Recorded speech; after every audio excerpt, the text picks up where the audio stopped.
On the telecast. Moving on, news coming in from Odisha and Bengal, what is expected in anticipation of the cyclone Dana. It's brewing over the Bay of Bengal and is projected to hit the Odisha-Bengal coast. IMD has issued a warning and schools in 14 districts remain closed for 3 days. Take a look at what Principal Secretary of the State Department of Energy Hemanta Sharma has said. तूफान की संभावना है, उसके लिए सारी तैयारियां हमारी चल रही हैं, इस समय जोर शोर से चल रही हैं। दो स्तर पर हमारी तैयारी चल रही है। एक तो हमारा जो डिस्ट्रीब्यूशन कंपनीज हैं जो इस अफेक्टेड एरिया में बालेश्वर, भद्रक, जगत सिंहपुर, केंद्रापड़ा, पुरी, कटक, इस सभी जिलों में जो हमारे एग्जीक्यूटिव इंजीनियर्स हैं, जो एसडीओज हैं, जेईज हैं, उन सबको मुस्तैद कर दिया गया है और कंट्रोल रूम की व्यवस्था मध्य की गई है। उसके साथ ही साथ जो कहीं अगर किसी प्रकार का डैमेज होता है तो उसके लिए जो रिपेयर और रेस्टोरेशन के लिए मैन पावर का अरेंजमेंट किया गया है, मटेरियल की भी व्यवस्था की गई है। कई जगह हम लोगों ने अपने स्पेशल वर्कशॉप्स बनाए हैं जहां पर इस मटेरियल को स्टॉक करके रखा जा रहा है और जो वर्किंग गैंग्स हैं उनको भी मोबिलाइज करके उनके निर्धारित स्थानों पर भेजा जा रहा है। दूसरे स्तर पर जो हमारी ट्रांसमिशन यूटिलिटी है ओपीटीसीएल, उसकी जो वल्नरेबल ग्रिड्स हैं इन डिस्ट्रिक्ट्स में, जैसे कि चांदबाली, पारादीप, जगत सिंहपुर, केंद्रापड़ा, बालेश्वर, भद्रक, बस्ता, जालेश्वर, इन एरियाज को मैप करके वहां पर भी जो इमरजेंसी रेस्टोरेशन सिस्टम के टावर्स हैं इनको मैप किया जा रहा है और जो रेस्टोरेशन के लिए जो मैन पावर या हैवी इक्विपमेंट की रिक्वायरमेंट है उनको बाकी जगह से मोबिलाइज करके यहाँ पर स्थानांतरण किया जा रहा है। जो दाना So that is what we are seeing is that cyclone Dana is set to hit Odisha and Bengal coast as low pressure areas intensifies.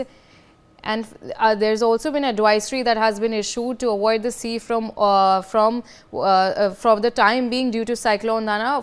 We have with us my colleague Rainik Datta. Rainik joining us on the telecast. Rainik, what are the details coming in from when it comes to the initiatives and efforts being taken by the government and the precautions that have been taken in anticipation of cyclone Dana? Cyclone दाना को लेकर अभी नवान्न की तरफ से 2 advisory जारी किया गया है। दो डिस्ट्रिक्ट यानी नॉर्थ 24 परगना, साउथ 24 परगना और उसके साथ साथ पूर्व मेदिनीपुर, ये 3 डिस्ट्रिक्ट को हाई अलर्ट में रखा गया है, जिसमें काकद्वीप, नामखाना और सागरद्वीप, ये तीनों जगह में सबसे ज्यादा हाई अलर्ट रखा गया है गवर्नमेंट की तरफ से। वेस्ट बंगाल गवर्नमेंट की तरफ से एक स्पेशल कंट्रोल रूम चालू किया गया है, जो कंट्रोल रूम 26 तारीख तक काम करेगा। नवान्नों से ये मॉनिटर किया जाएगा और उसके साथ साथ ही 2 डिस्ट्रिक्ट यानी साउथ 24 परगना का नामखाना, सागरद्वीप, काकद्वीप, ये जो एरिया है इस एरिया में भी एक कंट्रोल रूम चालू किया गया है और उसके साथ साथ ही पूर्व मेदिनीपुर, जिस जगह में दीघा, ताजपुर, मंदारमनी पड़ता है, उस जगह में भी एक कंट्रोल रूम चालू किया गया है।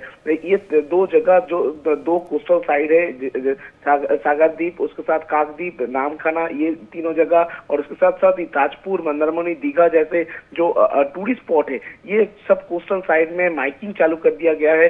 जो भी होटल्स में टूरिस्ट रहते हैं उस होटल को बोल दिया गया है कि बुधवार से लेकर शुक्रवार तक ये 3 दिन कोई बुकिंग नहीं ले सकते और जो भी टूरिस्ट है, किसी भी टूरिस्ट को जो कोस्टल साइड है वो कोस्टल साइड में जाने के लिए भी मना कर दिया गया है, क्योंकि जिस तरीके से आईएमडी का रिपोर्ट कह रहे हैं कि 24 रात को ही ये साइक्लोन हिट कर सकता है, लैंडफॉल कर सकता है, इसी वजह से इम्पैक्ट आ सकता है पश्चिम बंगाल के सागरद्वीप से लेकर उड़ीसा का पुरी तक किसी भी एरिया में इसका लैंडफॉल हो सकता है और इसका इफेक्ट भी कोस्टल साइड में पड़ेगा। और इसी को देखते हुए जो भी एरिया में इसका हिट हो सकता है उसको लेकर वेस्ट बंगाल गवर्नमेंट की तरफ से भी एडवाइजरी जारी कर दिया गया है, कंट्रोल रूम चालू किया गया है और उसके साथ साथ ही जो भी इमरजेंसी सर्विसेज है उनका जो छुट्टी है वो कैंसिल कर दिया गया है, उनको हाई अलर्ट में रखा गया है और उसके साथ साथ ही जो भी एरिया में लोग रहते हैं, जिसका डेंजर एरिया में लोग रहते हैं,